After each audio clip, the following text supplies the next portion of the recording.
Hello students, good morning. In this video we will discuss about class 8 science chapter 5. Chapter 5 हम start करेंगे कोल and petroleum, यानी इस chapter के अंदर हम कोयले और पेट्रोलियम के बारे में रीड करेंगे. लेट्स स्टार्ट फ्रॉम इंट्रोडक्शन से हम स्टार्ट करेंगे. तो देखो, natural resources include everything of natural origin, यानी नेचुरल रिसोर्सेज जो होते हैं उनमें हम उन सभी चीज़ों को इंक्लूड करते हैं जो क्या होती है, नेचुरल रूप से उत्पन्न होती है, यानी प्राकृतिक रूप से उत्पन्न होती है. Living and non living things, यानी या तो ये लिविंग होगी या नॉन लिविंग भी हो सकती है. Which human beings use and enjoy, जिनका ह्यूमन बीइंग्स यानी मनुष्य क्या करते हैं, उपयोग करते हैं और उनका एंजॉय करते हैं.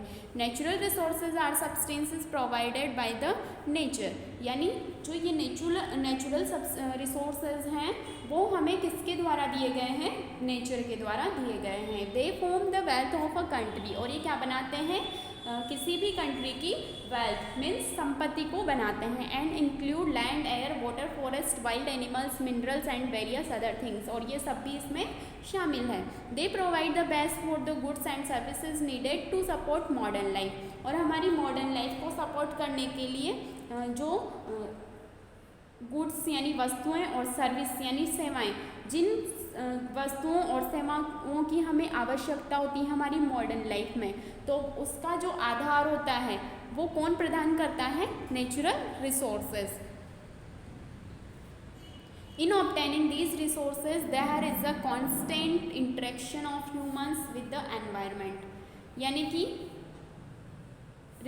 ये जो रिसोर्सेज है उनको प्राप्त करने में क्या होता है, ह्यूमन और एनवायरनमेंट के बीच में क्या होता है, एक इंटरेक्शन होता है. वी द ह्यूमन बीइंग्स, हम क्या हैं, मनुष्य हैं. Use various materials for our basic needs in order to survive and live comfortably, यानी हम जो मनुष्य हैं वो सर्वाइव करने के लिए, जीवित रहने के लिए और आरामदायक ज़िंदगी जीने के लिए क्या करते हैं, हमारी जो बुनियादी आवश्यकता होती है उनमें बहुत सारे मटेरियल्स का हम क्या करते हैं, यूज़ करते हैं. For example we need air for respiration and combustion, जैसे एग्जाम्पल के रूप में हम क्या ले सकते हैं कि एयर की हमें किसके लिए नीड होती है, रेस्पिरेशन और कंबस्टन, श्वसन और दहन के लिए. Water for carrying out various body functions and irrigation, और वाटर किसके लिए चाहिए होता है, हमारी जो बॉडी होती है उसके जो ज़्यादातर फंक्शंस होते हैं उनमें किसकी नीड होती है, हमें वाटर की. एंड इरिगेशन, यानी जो हम क्रॉप का इरिगेशन करते हैं, फसलों में सिंचाई, तो उसके लिए भी किसकी नीड होती है, वाटर की. Sunlight for vision and the growth and development of plants, यानी दृष्टि के लिए, विजन के लिए हमें सनलाइट की, और जो प्लांट्स की ग्रोथ और डेवलपमेंट होती है उसके लिए भी सनलाइट की नीड होती है. Soil for the growth of plants, और प्लांट्स की ग्रोथ के लिए सॉइल की भी हमें क्या होती है, ज़रूरत होती है. फर्दर मोर, इसके अलावा man has learn to use resources on or within the earth such as sand, stone, forest, coal, petroleum and natural gas, और जो मनुष्य है उसने अर्थ के अंदर ही इन रिसोर्सेज का उपयोग करना क्या कर लिया है, सीख लिया है. जैसे सैंड है, स्टोन है, फॉरेस्ट है, कोल, पेट्रोलियम और नेचुरल गैस, इन सब का उपयोग कौन करता है, ह्यूमन करता है. Most of our energy needs are met by natural resources like wood, coal and petroleum, यानी कि जो हमारी जो एनर्जी की नीड होती है वो सबसे ज़्यादा कहाँ से पूरी होती है, नेचुरल रिसोर्सेज से. देख, जैसे वुड है, कोल है, पेट्रोलियम है. These resources are limited and can soon get exhausted because of their excessive use, और ये जो रिसोर्सेज हैं वो क्या है, लिमिटेड है, यानी एक लिमिट में है उपलब्ध, और अगर हम इनका एक्सेसिव यूज़ करते हैं तो ये जल्द ही क्या होंगे, यानी ज़्यादा यूज़ करते हैं तो ये जल्द ही ख़त्म हो जाएंगे. Depending upon the availability of various kinds of natural resources we can classify them into two kinds, और इन पदार्थों की उपलब्धता के आधार पर इन नेचुरल रिसोर्सेज को हम टू टाइप्स में क्लासीफाइड करते हैं. देखो यहाँ पे carbon is the major source of fuel, यानी जो फ्यूल होता है ईंधन का सबसे जो मेन सोर्स है वो क्या है, कार्बन है. The source of all important components of fuel is carbon. We use fuel as a source of energy in our daily life, और हमारी डेली लाइफ में हम एनर्जी के सोर्स के लिए किसका यूज़ करते हैं, फ्यूल्स का, और फ्यूल का सबसे जो मेजर सोर्स है वो क्या होता है, carbon. Turn the page.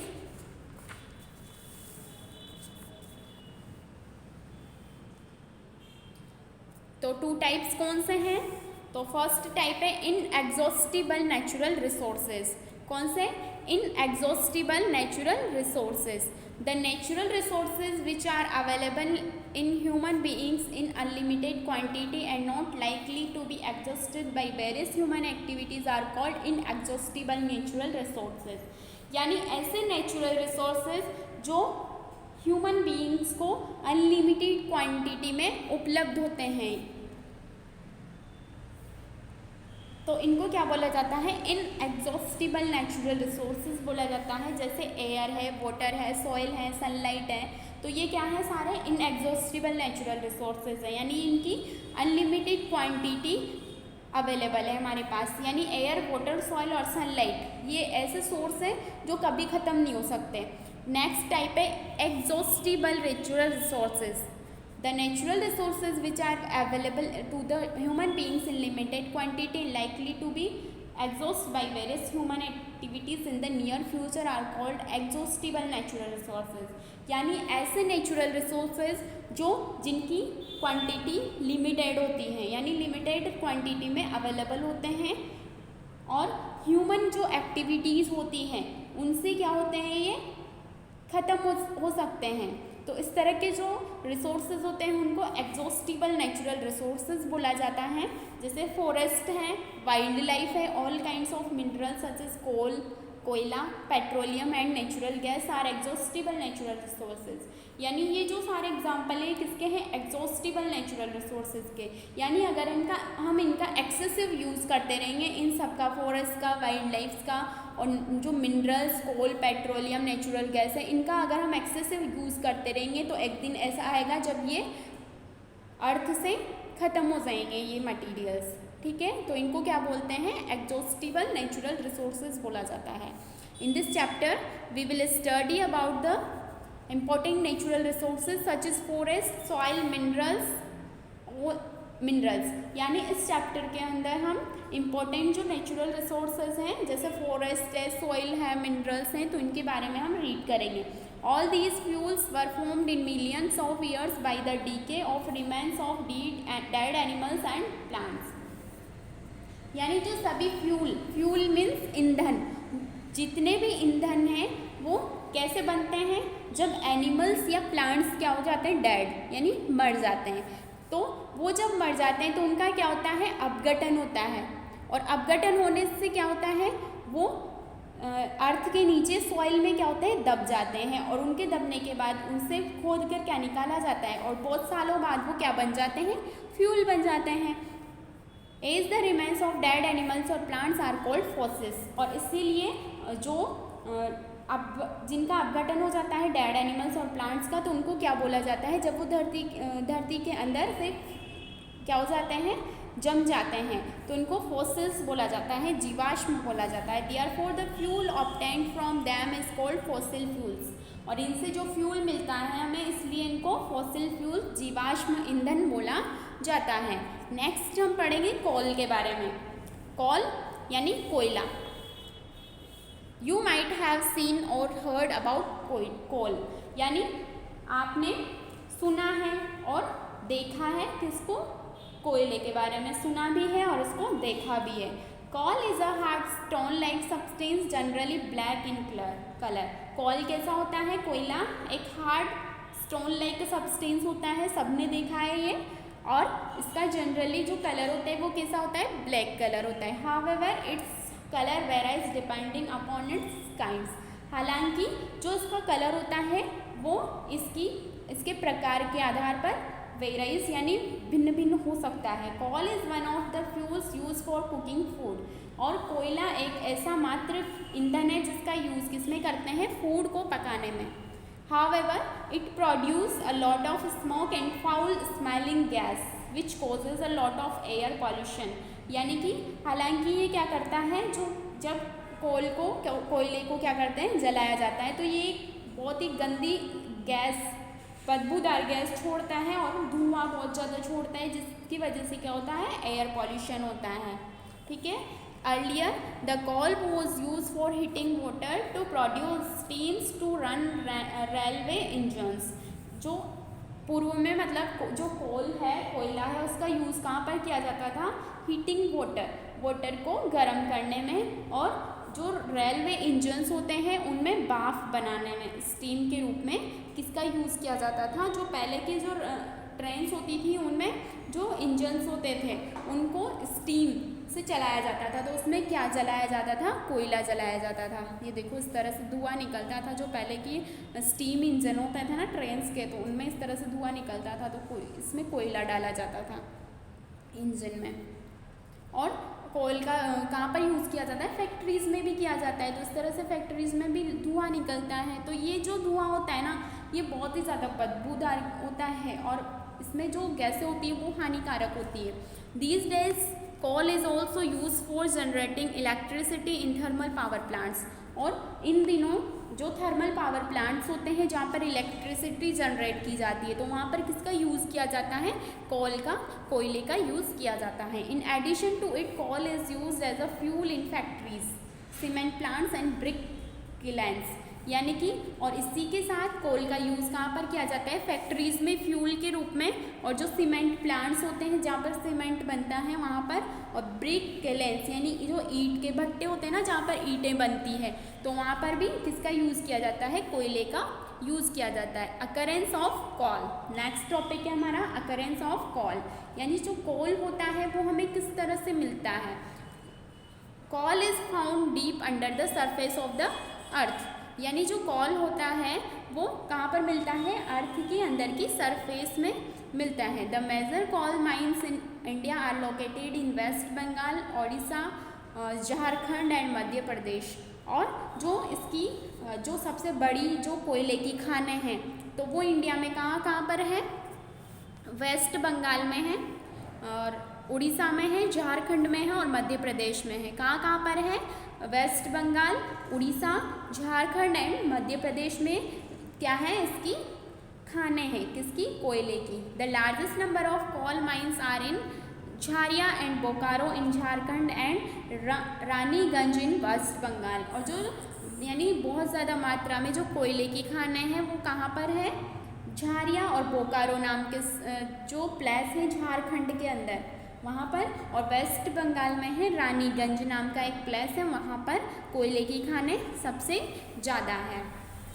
Next, how is coal formed, यानी किस तरह से कोयले को बनाया जाता है। तो देखो, millions of years ago various parts of the earth were covered with weight marshy area of land called swamps in which huge trees, giant ferns and mosses grow। यानी मिलियन सालों पहले क्या होता था, जो अर्थ किससे कवर्ड रहती है, बहुत सारे पार्ट्स होते हैं, जैसे वेट गीली रहती है और जो कीचड़ वाला भाग रहता है तो उसको क्या बोला जाता है, स्वैम्प बोला जाता है। इन विच ह्यूज ट्रीज, जिसमें क्या क्या हो सकते हैं, बड़े बड़े ट्रीज और बहुत बड़े बड़े फर्न और मॉस वगैरह ग्रो करते हैं, यानी कीचड़ में। ठीक है। As the trees and plants lost their leaves and died, their leaves and the dead materials formed into layers of rotting vegetation. और जो कीचड़ में इस तरह के जो ट्रीज, फर्न, मॉस पाए जाते हैं तो उनके क्या होती है, जो लीव्स होती है या प्लांट्स के जो अदर पार्ट होते हैं तो वो क्या होते हैं, गिर जाते हैं नीचे, कहाँ पर, कीचड़ में गिर जाते हैं। तो वहाँ पर क्या होता है, एक लेयर बन जाती है, वो जो डेड मटेरियल्स होते हैं उनकी एक लेयर बन जाती है, एक सड़ी हुई जो वनस्पति होती है, रोटिंग वेजिटेशन, रोटिंग का मीन्स होता है सड़ी हुई और वेजिटेशन मीन्स वनस्पति, जो सड़ी हुई वनस्पति होती है उसकी एक लेयर बन जाती है। Pressure from above pushed these layers together to form a layer of soft material called peat. और जब उस लेयर पर क्या होता है, प्रेशर दिया जाता है तो वो जो लेयर होती है वो दूसरी लेयर के साथ में आ जाती है और एक सॉफ्ट मटेरियल बनाती है जिसको पीट बोला जाता है। Sometimes mud and sand were washed over the layers of the peat, pressing them further and even tighter together.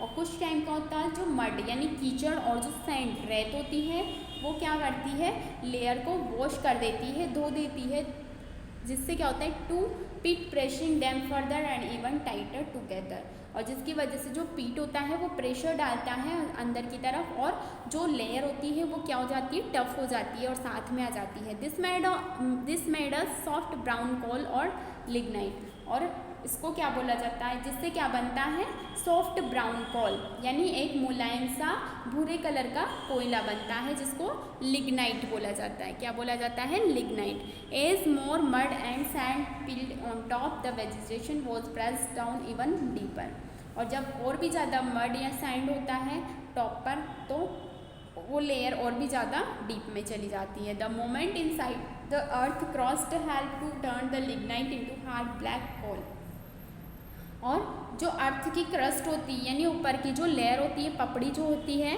वो क्या करती है, मूवमेंट करती है इनसाइड अंदर की तरफ, जिससे जो लिग्नाइट होता है वो किस में चेंज हो जाता है, हार्ड ब्लैक कोल में यानी कठोर काले कोयले में चेंज हो जाता है। Due to natural calamities like earthquakes and volcanic eruptions, a large number of plants and animals got buried under the surface of the earth millions of years ago।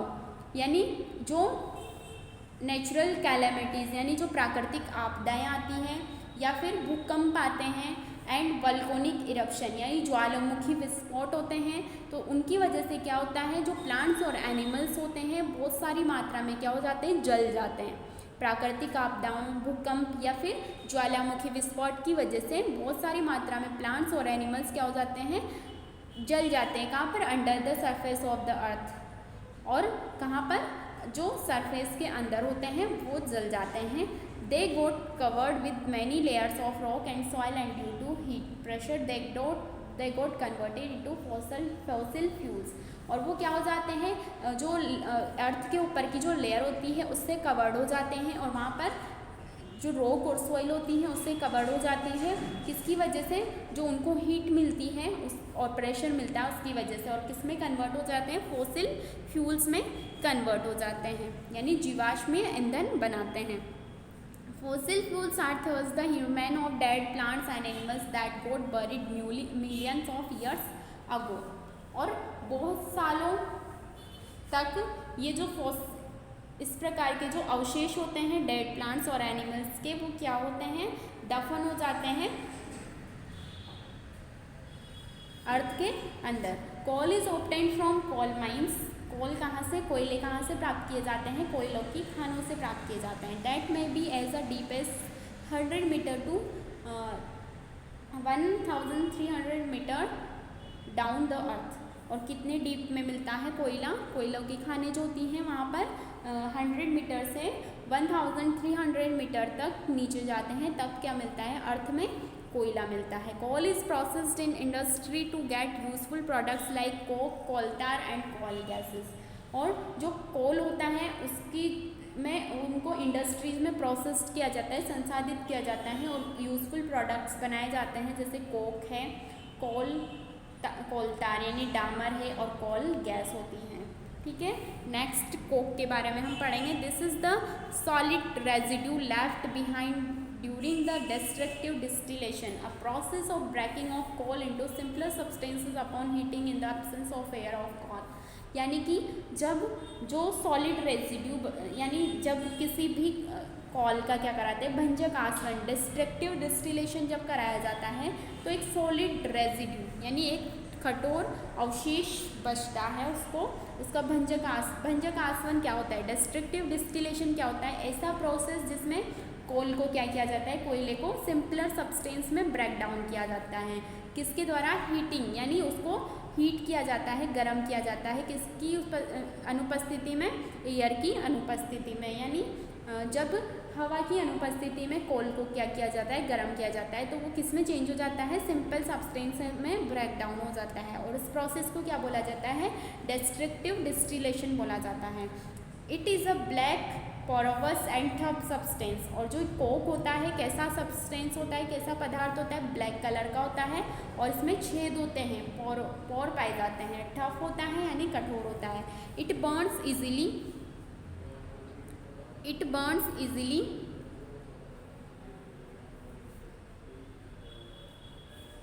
And does not produce smoke like call. यानी और ये जल्दी से क्या हो जाता है, burn हो जाता है, आसानी से बर्न हो जाता है और कोल के जैसे, कोयले के जैसे स्मोक नहीं निकलता है इससे। It is used in the manufacture of steel and extraction of metals.